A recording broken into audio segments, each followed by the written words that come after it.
Inspector Lestrade, at once. Your name, sir? Dr. John Watson. He's expecting you, sir. In a way, I believe he is. Well, I'll tell him you're here, sir.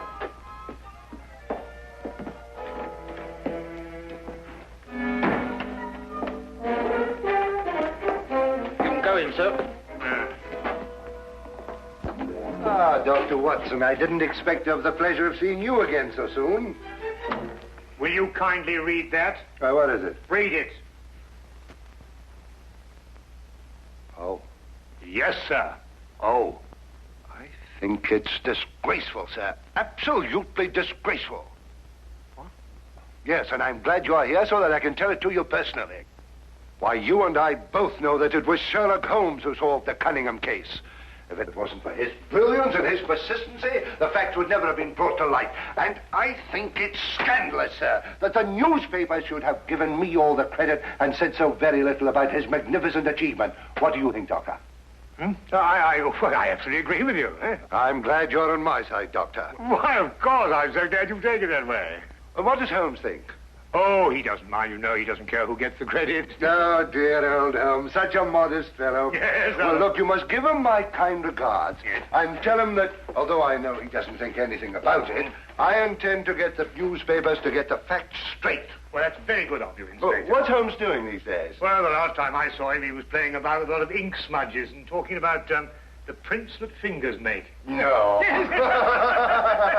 Good old Holmes, always experimenting. Inspector Lestrade, sir. Yes, what is it? There's been a murder reported at the home of Lord Beryl. What, Lord Beryl of the Foreign Office? That's him, sir. I'll be right with you. Excuse me, Doctor. Yes, of course. Lord Beryl.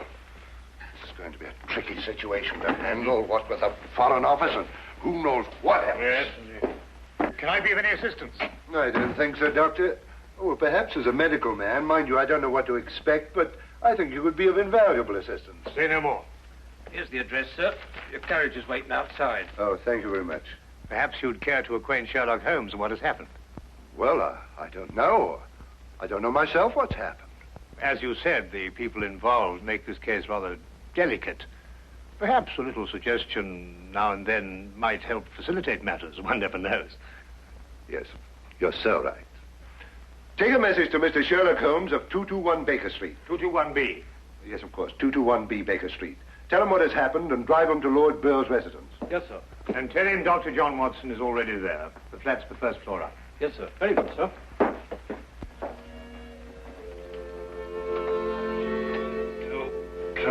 221B Baker Street.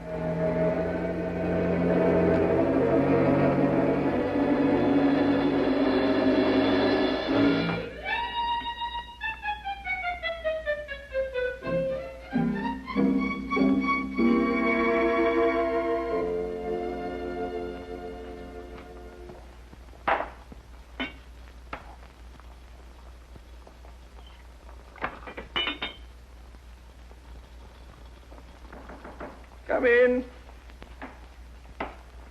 Excuse me, Mr. Holmes. Yes? I have a message for you, sir.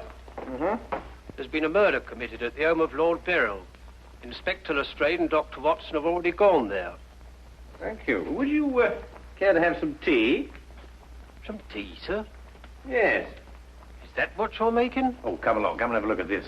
I'm working on an extract from a special series of pygmy poisons. Oh, very interesting, sir. Tea? Well, yes, I don't mind if I do. You take milk? Yes, sir, please, sir, if I may. Splendid. Sugar? Thank you, sir. Where did I put that sugar? Ah, that's it. It's very clear. Help yourself. Thank you, sir. So.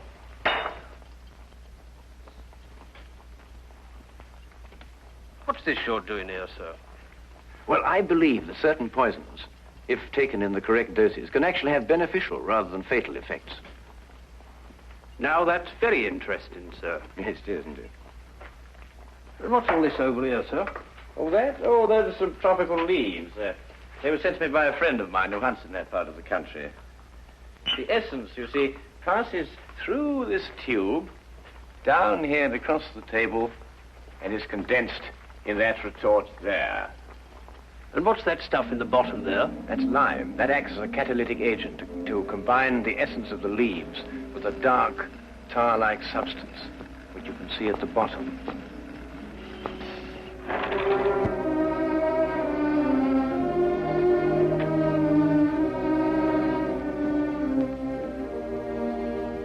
Inspector Lestrade, I demand to see my wife. You've kept me waiting half an hour, and now I should like an explanation. Of course, you're entitled to one, sir. You know that Karl Oberstein was murdered in your study. I was informed of that, and it is a tragedy, of course. But I still don't see that is... Lord Beryl, your wife has confessed to shooting him. What? That's why I couldn't allow you to see her. We were taking her statement. What does she say? Apart from the actual confession of murder, she refuses to say anything. You may go in now if you wish, Lord Beryl.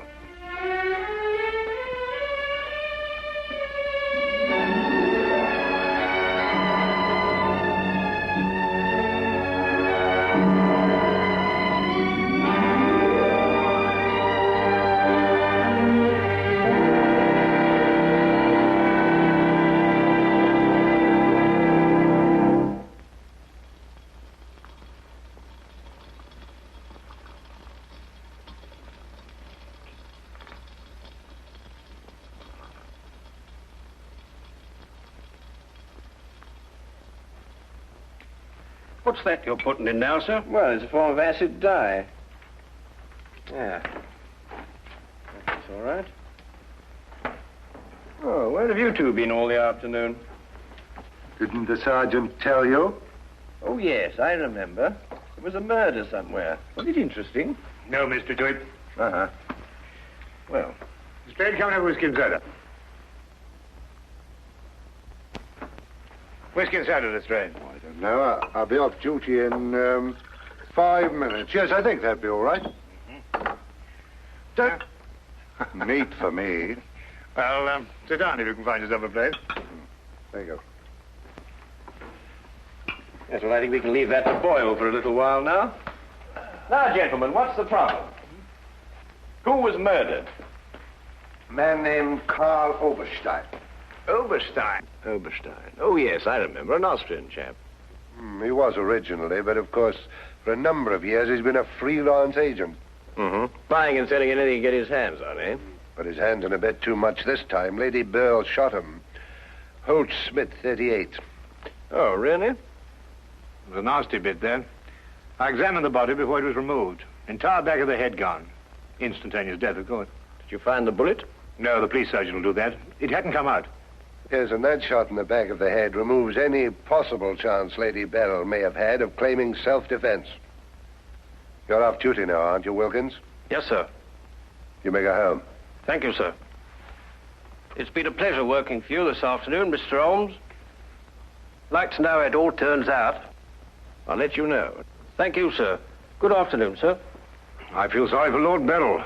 There'll be quite a scandal when this appears in the papers. Yes, it certainly will be. I wonder why Lady Beryl lied to you. What nationality was Lady Beryl originally?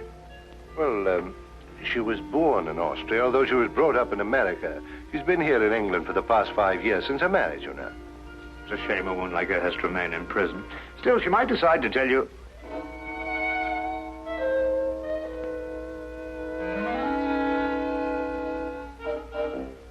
What did you say? I beg your pardon? What did you say just now? I didn't say anything. Oh, yes, you did.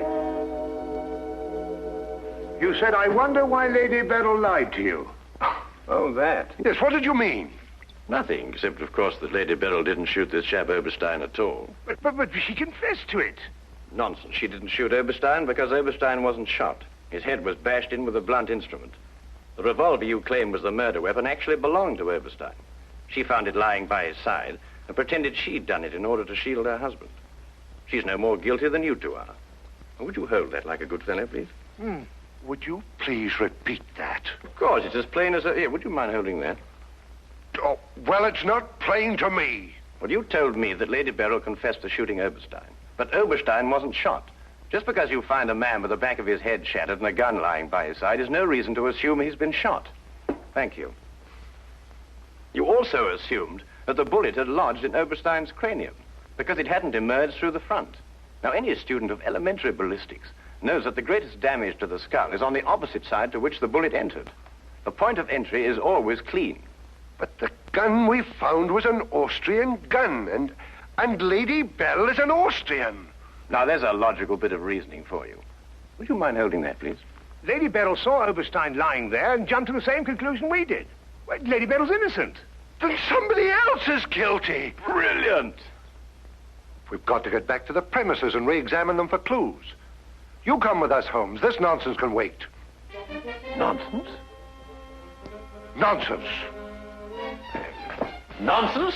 Did you say nonsense? I'll have you know, Inspector Lestrade, that if the law enforcement agencies of this country were a little, an infinitesimal amount more advanced than ancient Neolithic man, I would not have to be doing the basic research work that will in time benefit police bureaus throughout the earth. You may have a point, Mr. Holmes. A point? The only point is human, of which there is a paucity in the halls of our defenders of the public. So do you really think so? I certainly do think so, and I'll tell you a few other things, Inspector.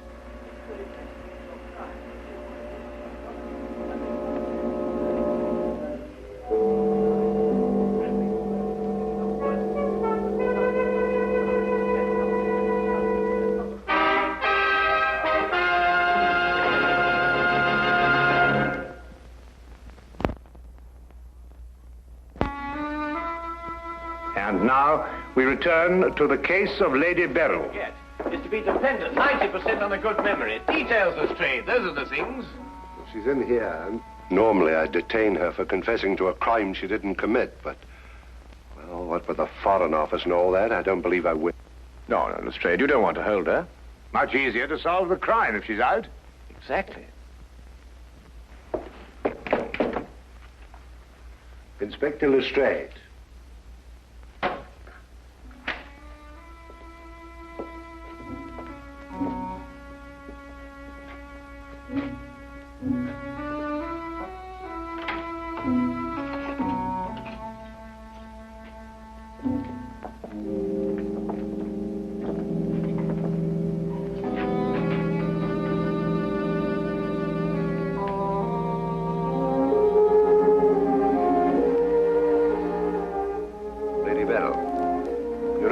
We're releasing you. So I understand. Do you know why? No. We've been able to prove that you didn't commit this murder you confessed to. I see. We would, however, like an explanation as to why you confessed to this crime.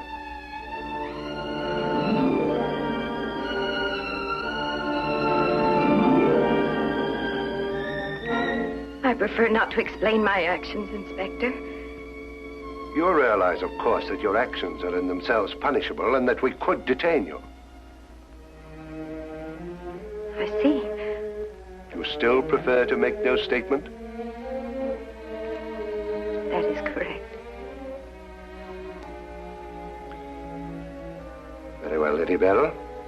You'll be released as soon as the formalities can be cleared.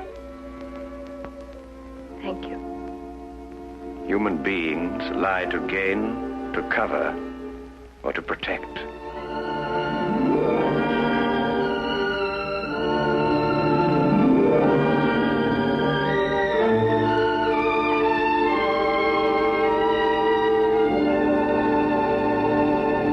I don't know how to thank you, Mr. Holmes. Please consider me forever in your debt. Not at all. You're in the Foreign Office, aren't you, Lord Beryl? I am. Had you ever met Herr Oberstein before? I had. Exactly when? Last week. For the first time? And the last time. I see. I believe it was his habit to offer large sums of money to men in key positions for the information they may have had in their possession. I believe that was his habit, Mr. Holmes. Thank you. Oh, Lord Beryl, while your wife is on her way here, I wonder if I might look at the premises of the crime. Well, of course, of course. It happened in the study. With your permission. My house is yours, sir. Thank you.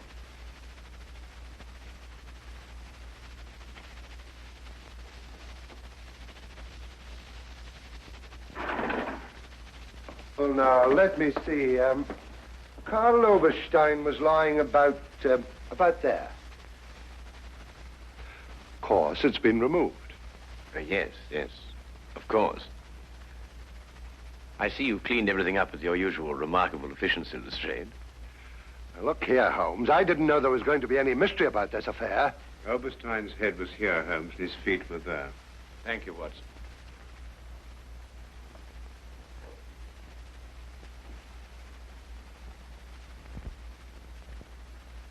Where was the gun lying? To the left of the body. Nearer the head or the feet? Nearer the head. Was Oberstein face up or down? Face up. I had to turn him over to examine him. Has there been any effort made to gain forceful entry into the house? Well, none was reported. Why? Lord Beryl, do you use glasses when you read? Yes, I do. These? Are they your only pair? Yes. Who first discovered the body? I believe my secretary. Is he here? Yes. I'll call him. Thank you.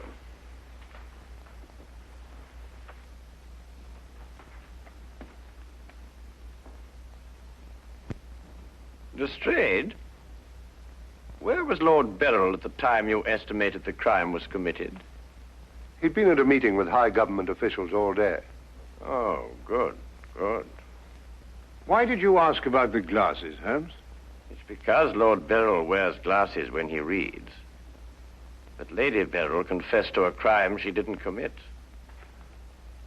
What? This is my secretary, Mr. Ross. You've met Inspector Lestrade and Dr. Watson. This gentleman is Mr. Sherlock Holmes. How do you do? I understand it's through your efforts that Lady Beryl was returning home. Partially through my efforts. I wonder if I could impose upon you, Mr. Ross. Of course, sir.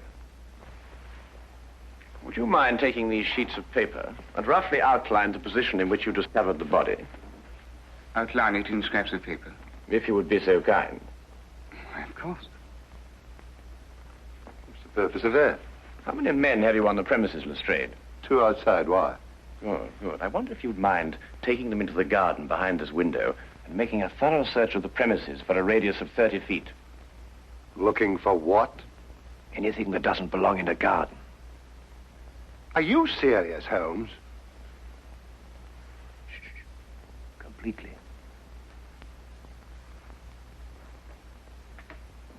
Let's got him out of our way. Have you examined your safe, Lord Beryl? I have, Mr. Holmes.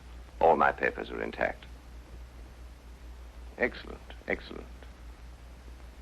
Does Mr. Ross have the combination to your safe? Yes? There's been no question of robbery. Of course not, Ross. One must ask these questions in an investigation. Of course. Good afternoon, Lady Beryl. Nina, my darling. How are you? I'm all right, George. Quite all right. You must rest. This experience must have been horrible for you. It's all right. It didn't last long enough to be too difficult. I don't know how, but Holmes has solved the entire thing. Has he really? Not entirely, Lady Beryl. Not yet. Do you expect to? I can only hope to. Mr. Holmes, if there's anything I can do to help. If it would not be too much of an imposition, Lady Beryl, I would like you to retake the position in which Mr. Ross discovered you when he entered the room. Mr. Holmes, my wife has had a harrowing experience. Please consider her nerves at this point. You're forgetting, Lord Beryl, that your wife confessed to a crime she didn't commit. The circumstances are somewhat exceptional. But if Lady Beryl would rather not...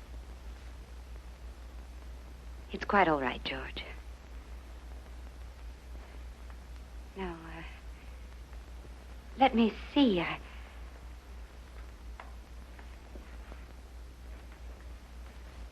I was standing here. Exactly there? I believe so. Mr. Ross, are you quite certain that that is the position in which Lady Beryl was standing? Well, if you'll pardon my saying so, Lady Beryl, just for the sake of accuracy, you understand, I believe you were standing just a bit further to your left. A little to your left, Lady Beryl. Like that? Yes, I'd say right there. Good. Now, Lady Beryl had a revolver in her hand. Mr. Holmes. That is correct. In which hand? My right hand. Mr. Ross? That's right. Lady Beryl's right hand.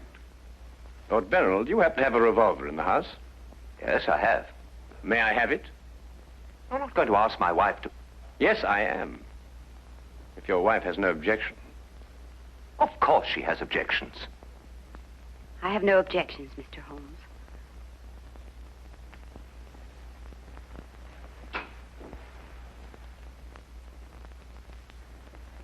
Ah, excellent. A .38 caliber. Do you notice, Watson, that it's patterned very closely after the Schmidt-Holtz, the revolver in question? Lady Beryl, is that the way you held it? I believe so. Mr. Ross? Yes, it was like that. Mr. Ross, I'd like you to think very hard. A great deal depends on what you're going to say now. As far as you can remember, that was the position of Herr Oberstein's body? Yes. And where in relation to Herr Oberstein's body and Lady Beryl were the broken eyeglasses? Over there. There? Yes.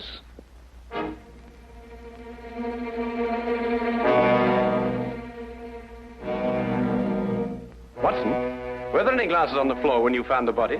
Absolutely not. You're positive? Positive. That's right. I didn't know what I was saying. There were no glasses on the floor at all. There weren't any glasses on the floor when you found Lady Beryl bending over the body. But there were when you sent Herr Oberstein crashing to the ground.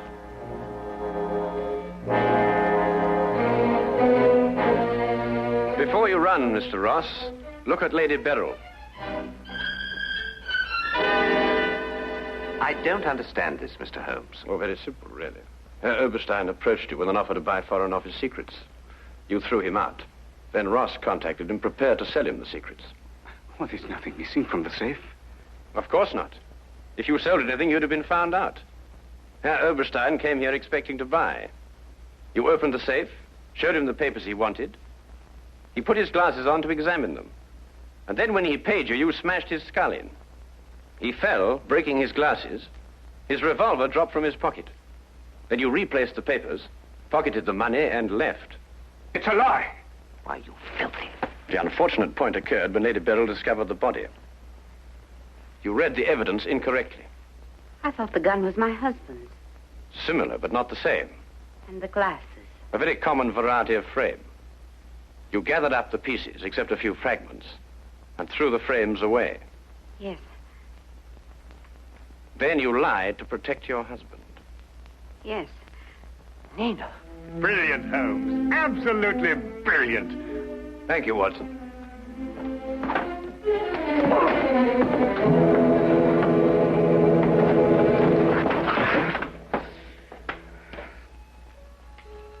My humble and very grateful thanks, Mr. Holmes. It's been a pleasure to help so brave and noble a woman. I'm still not quite certain what's happened, but I know we shall both be forever indebted to you.